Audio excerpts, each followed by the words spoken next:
জনগণ চায় মুক্তি, কিন্তু আমাদের রাজনীতি কোন দিকে? এবং সর্বশেষ জানাবো গুপ্ত হত্যা আর হামলায় টালমাটাল বিএনপি। এতক্ষণ শুনছিলেন সংবাদ শিরোনাম, এবার বিস্তারিত। জনগণ চায় মুক্তি, কিন্তু আমাদের রাজনীতি কোন দিকে?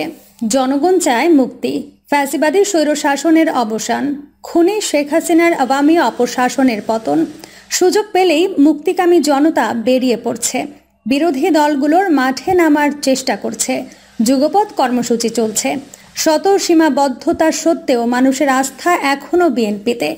আমাদের দেশে 2008 সালের ভোজবাজির নির্বাচন, 2014 সালের ভোটহীন নির্বাচন আর 2018 সালের নিশিরাতের নির্বাচন সবই বিদেশি ক্রীড়ানকদের মদদে। 2006 সালের 28 অক্টোবরের পল্টন হত্যাকাণ্ড, 2009 সালের ফেব্রুয়ারির পিলখানা ট্র্যাজেডি ও পরবর্তীতে ট্রাইব্যুনাল কেলেঙ্কারিতে জাতীয় নেতৃবৃন্দের ধারাবাহিক ফাঁসি সব একই সূত্রে গাঁথা। দাবার গুটি সবখানে অবশ্যই দেশীয় লোভী, ইসলাম বিদ্বেষী, হিংসুটে, মেরুদণ্ডহীন আর গাদ্দার চরিত্র। এক কথায় বিদেশি হস্তক্ষেপ বিপদ ডেকে এনেছে আর নিজস্ব দৃষ্টিভঙ্গি নিয়ে মোকাবেলার সমাধানের রাস্তা দেখিয়েছে। গত বছরের ঐতিহ্য পল্টন কেন্দ্রিক রাজধানীর রাজনৈতিক সমাবেশ। সেখানে নয়াপল্টনে কেন্দ্রীয় অফিসের সামনে বিএনপি সমাবেশ করতে পারবে না। সরকারের এমন মামা বাড়ির আবদারের চাপের মুখে মিরপুর বাংলা কলেজ মাঠ দেখতে যাওয়া, গোলাপবাগ মাঠে কর্মসূচি স্থানান্তর দুর্বলতার পরিচায়ক। একমাত্র ছেলের গ্রেফতার, রিমান্ড সহ সকল চাপ সত্ত্বেও আমিরে জামায়াত ডক্টর শফিকুর রহমান 10 ডিসেম্বর সাহসিকতার সাথে সংবাদ সম্মেলনে 10 দফার যুগপৎ কর্মসূচি ঘোষণা করেন। তাকে গ্রেফতার করে কাল্পনিক জঙ্গি কানেকশনের মিথ্যা মামলায় একাধিকবার রিমান্ড নিয়ে কারাগারে নিঃসঙ্গ সেলে রেখেছে। কিন্তু আজ পর্যন্ত এমন অমানবিক অন্যায়ের প্রতিবাদ, নিন্দা, এমনকি মুক্তির দাবি জানাতে বিএনপি ব্যর্থ হয়েছে।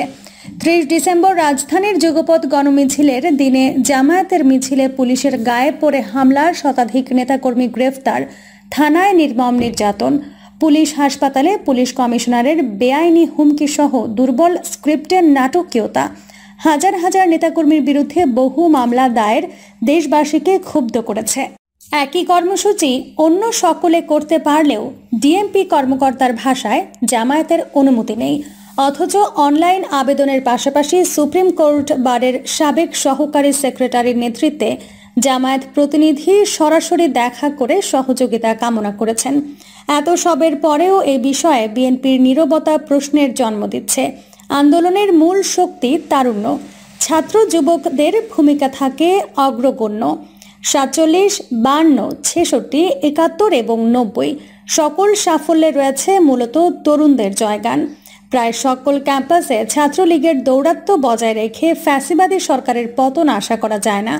প্রধান দুটি ছাত্র সংগঠন ছাত্র দল, ছাত্র শিবির বিরোধী দলের হাতে। দেশের ইতিহাসে দীর্ঘতম এ বর্বর শাসন আমলে একটি বারের জন্য তাদের একসাথে চলতে দেখা যায়নি। এজন্য নিশ্চয়ই প্রধানমন্ত্রীকে দায়ী করা যাবে না। অথচ এরা কাঁধে কাঁধ মিলিয়ে চলতে শুরু করলে রাজনীতির দৃশ্যপট বদলে যেতে বাধ্য। জাতির বৃহত্তর স্বার্থে এতটুকু নিজেদের কাজ করতে না পারাটা গ্রহণযোগ্য নয়। এমন ব্যর্থতা দেশবাসী ভালো চোখে নিতে পারে না। বিএনপি নিশ্চয়ই সরকার পতন চায়, কিন্তু কিভাবে? জনতার ঐক্যবদ্ধ গণজোয়ারে, না বিদেশি অ্যাসাইনমেন্টে? জাতির পরীক্ষিত, সৎ, যোগ্য, ত্যাগী, সুসংগঠিত একটি অংশকে দূরে রাখার ষড়যন্ত্রের অংশ হয়ে তাকে আদৌ সম্ভব? বিদেশি অ্যাসাইনমেন্ট নির্ভরতা হবে আত্মঘাতী। এটি জাতীয় রাজনীতিতে পরকীয়া স্বরূপ। মনে রাখতে হবে আওয়ামী লীগের সাথে ওদের সুখময় পরকীয়ার সংসার চলছে। একেবারে দিল খোলা, চাওয়ার আগেই সব বেশি পাওয়া যাচ্ছে। কোনো দুঃখে বিশ্বস্ত দক্ষ সঙ্গী বদলিয়ে অবিশ্বস্ত অদক্ষ পার্টনার নিতে হবে। আর নিলেও তার শহীদ জিয়ার বিএনপি হতে পারে না, হলেও হতে পারে আওয়ামী নব সংস্করণ। এর সাথে মুক্তিকামী দেশপ্রেমিক জাতীয়তাবাদী ইসলামী জনতার কোনো সম্পর্ক থাকতে পারে না। এতে দেশবাসীর দূরতম কোনো কল্যাণের সম্ভাবনা নেই। মুক্তিকামী জনগণের ইস্পাত কঠিন ঐক্য একমাত্র সমাধান। সকল দ্বিধাদ্বন্দ্ব ভুলে উদারতা ও দৃঢ়তা নিয়ে দুর্বার গণ আন্দোলন অব্যাহত রাখতে হবে। এই পথে বাধা হয়ে দাঁড়ানো জাতির সাথে চরম গাদ্দারি ছাড়া আর কিছুই নয়। গুপ্ত হত্যা আর হামলায় টালমাটাল বিএনপি। হেলমেট মুখোশ পরে বিরোধী দলীয় নেতাকর্মীদের বাসা বাড়িতে গুপ্ত হামলার ঘটনায় নয়া আতঙ্ক দেখা দিয়েছে। গুপ্ত হামলায় এখন পর্যন্ত 4 জন নেতাকর্মী নিহত হয়েছেন। গুরুতর আহত হয়ে হাসপাতালে চিকিৎসা নিচ্ছেন অনেকে। একই কায়দা কৌশলে গত 1 মাস ধরে দেশের বেশ কয়েকটি জেলায় এই ধরনের ঘটনা ঘটেছে। মাথায় হেলমেট, মুখে মুখোশ, পরে নম্বর প্লেট বিহীন মাইক্রোবাস অথবা মোটরসাইকেলে রাতের অন্ধকারে এসে গুপ্ত হামলা করা হচ্ছে। এর বাইরে রাতের অন্ধকারে মামলার আসামি বিএনপি নেতাকর্মীদের বাসাবাড়িতে ইটপাটকেল নিক্ষেপ, বাড়িঘর ভাঙচুর ও ককটেল বিস্ফোরণের মতো ঘটনা ঘটছে। কিন্তু কোনো ঘটনাই থানায় অভিযোগ ও মামলা হচ্ছে না। অনেক ঘটনায় পুলিশ স্বপ্রণোদিত হয়ে মামলা ও তদন্ত করলেও এসব ঘটনায় এমন কিছু লক্ষ্য করা যায়নি। অপরাধ বিশ্লেষকরা বলছেন, গুপ্ত হত্যা ও হামলার ঘটনায় নিরপরাধ মানুষ ভুক্তভোগী হয়। যারা এ ধরনের ঘটনা ঘটায় তাদের চিহ্নিত করে আইনের আওতায় আনা প্রয়োজন এবং কাজটি আইন শৃঙ্খলা রক্ষাকারী বাহিনীর সদস্যদের করতে হবে। ভুক্তভোগীরা অনেক সময় ভয় ও হয়রানির কারণে মামলা করে না। এক্ষেত্রে পুলিশ স্বপ্রণোদিত হয়ে মামলা ও তদন্ত করে অপরাধীদের শাস্তির আওতায় আনতে পারে। গত 19 নভেম্বর সীতাকুণ্ডের কুমিরা ইউনিয়নের যুবদল সভাপতি মোহাম্মদ আলমগীরের বাড়িতে হামলার ঘটনা ঘটেছে। তার বাড়িতে স্ত্রী মরিয়ম বেগম 3 সন্তান নিয়ে থাকেন। গভীর রাতে মুখোশধারী লোকজন হামলা করে। হামলার সময় ইটপাটকেল নিক্ষেপ এবং রকেট ফ্লেয়ার বিস্ফোরণ করে ভয়াবহ পরিস্থিতির সৃষ্টি করে। মরিয়ম বেগম জানিয়েছে, রাত 3টায় বিকট শব্দে ঘুম ভাঙে। জেগে দেখি একের পর এক ককটেল ইটের টুকরা এসে ব্যালকনিতে পড়ছে। জানালা ভেঙে টুকরো খাটে এসে পড়ে। হামলায় মরিয়মের ছোট শিশু ও বৃদ্ধ শ্বশুর আহত হয়। এই হামলার পর তারা থানায় মামলা ও কোনো অভিযোগ দায়ের করেনি। 8 নভেম্বর বিএনপি নেতা আসলাম চৌধুরীর ব্যবসা প্রতিষ্ঠান সোনালী সিএনজি স্টেশনে হামলা ও ভাঙচুর করে মুখোশধারীরা। ভোররাতে মাইক্রোবাসে একদল মুখোশধারী হামলা চালিয়ে পালিয়ে যায়।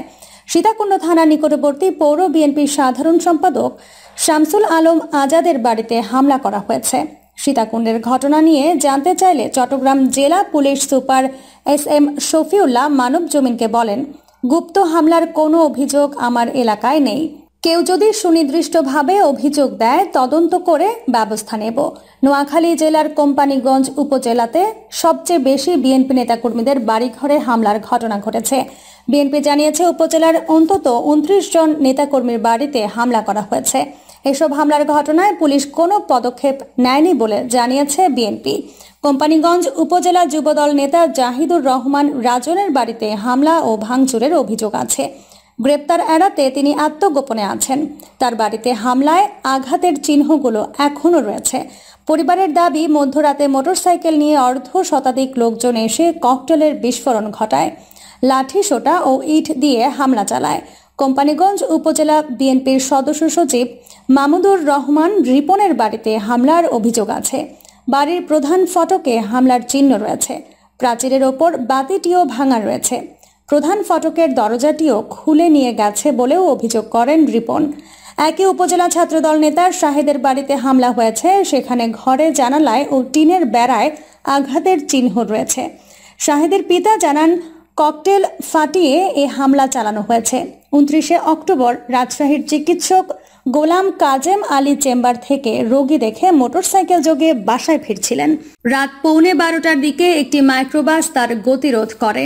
পরে মাইক্রোবাস থেকে মুখোশধারীরা নেমে ডাক্তার কাজেমের বুকে ছুরিকাঘাত করে পালিয়ে যায়। একই রাতে পল্লী চিকিৎসক এরশাদ আলীকে তার ফার্মেসি থেকে অপহরণ করে নিয়ে যায়। পরদিন সকালে তার মৃতদেহ পাওয়া যায়। গত 18 নভেম্বর রাত 9টায় নওগাঁ শহরের রাজাকপুর এলাকায় বাড়ি ফেরার পথে পৌরসভার 9 নম্বর ওয়ার্ড বিএনপি নেতা কামাল আহমেদকে মুখোশধারীরা কুপিয়ে হত্যা করে। নওগাঁয় এ ধরনের আরও 4টি গুপ্ত আক্রমণে আহত হন স্থানীয় যুবদল ও বিএনপি নেতা আনোয়ার হোসাইন, জাহিদুর রহমান এবং আবু রায়হান। গত সেপ্টেম্বর মাসের শেষ থেকে এখন পর্যন্ত পাবনা, নাটোর, নওগাঁ এবং রাজশাহীতে কমপক্ষে 18টি গুপ্ত হামলার ঘটনা ঘটেছে। এসব হামলায় 2 জন বিএনপির এবং 2 জন জামায়াতের নেতাকর্মী নিহত হয়েছেন। গত এক মাসে নাটোরে 10টি এবং রাজশাহীতে 3টি গুপ্ত হামলার ঘটনা ঘটেছে। রাজশাহীর 3টি হামলার ঘটনায় জামায়াতের 2 জন গুপ্ত হত্যার শিকার হয়েছেন। নওগাঁয় সবচেয়ে বেশি হামলার ঘটনা ঘটেছে রানীনগর উপজেলায়। রানীনগরে 3টি, আত্রাই ও নওগাঁ সদর উপজেলায় 1-2টি করে ঘটনা ঘটেছে। এসব হামলার ঘটনায় এখনো পর্যন্ত 2টি মামলা হয়েছে। মামলায় কোনো আসামির নাম উল্লেখ করা হয়নি, তবে এখন পর্যন্ত একটি ঘটনায় জড়িত সন্দেহে 2 জনকে গ্রেপ্তার করেছে পুলিশ। স্থানীয় সূত্রে জানা গেছে, গত 16 অক্টোবর থেকে 17 নভেম্বর পর্যন্ত নাটোর জেলার নলডাঙ্গা উপজেলা, সিংড়া উপজেলা, সদর উপজেলা এবং লালপুর উপজেলায় মোট 10টি চোরাগুপ্তা হামলার শিকার হয়েছেন বিএনপির 3 জন, জামায়াতে ইসলামের 6 জন এবং ইসলামী আন্দোলন বাংলাদেশের 1 জন। এদিকে উল্টো গুপ্ত হামলার শিকার ব্যক্তিদের গ্রেপ্তার করছে পুলিশ। নাটোরের নলডাঙ্গা উপজেলায় মুখোশধারীদের গুপ্ত হামলার শিকার এক ইসলামী বক্তাকে বিশেষ ক্ষমতা আইন ও বিস্ফোরক দ্রব্য আইন করা মামলায় গ্রেপ্তার করেছে পুলিশ। প্রিয় দর্শক, এই ছিল এখনকার সর্বশেষ সংবাদ। আপডেট সব সংবাদ পেতে চ্যানেলটি সাবস্ক্রাইব করে বেল আইকনটি ক্লিক করে রাখুন।